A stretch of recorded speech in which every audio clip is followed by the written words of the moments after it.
Nagsauli ng 40 million pesos sa gobyerno ang isang dating DPWH NCR District Engineer na nasasangkot sa issue ng flood control projects. Si Sara Diskaya naman humarap sa City Prosecutor sa Malabon kaugnay sa isang reklamo laban sa kanya.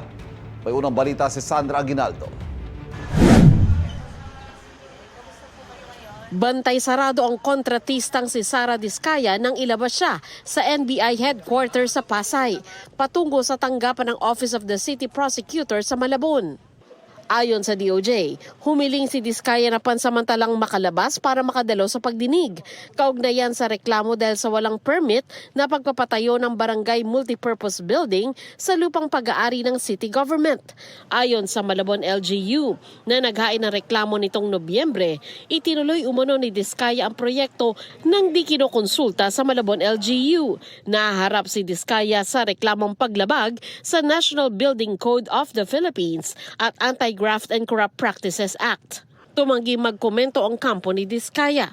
Ayon sa NBI, anumang oras ay pwedeng umalis si Diskaya sa NBI dahil wala namang arrest warrant laban sa kanya. Noong December 9, kusang nagpunta si Diskaya sa NBI matapos i-anunsyo ni Pangulong Bongbong Marcos na magkakaroon ng warrant laban sa kanya dahil sa kinakaharap ng mga kaso kaugnay sa ghost flood control projects sa Davao Occidental. Ang DOJ sinagot ang issue sa paggamit ng resources ng gobyerno sa pag-escort kay Diskaya. The fact that her liberty is now being restrained despite the absence of a warrant of arrest means that the government is actually taking steps forward to be able to make sure that she or any person involved in these cases are held accountable. Wala pong preferential treatment. Iniharap din ng DOJ sa media ang 40 million pesos cash na isinuko ni dating DPWH NCR District Engineer Gerard Opolencia. Bahagi yan ng 150 million pesos na ibabalik niya sa gobyerno bilang bahagi ng kanyang pag-a-apply para sa Witness Protection Program.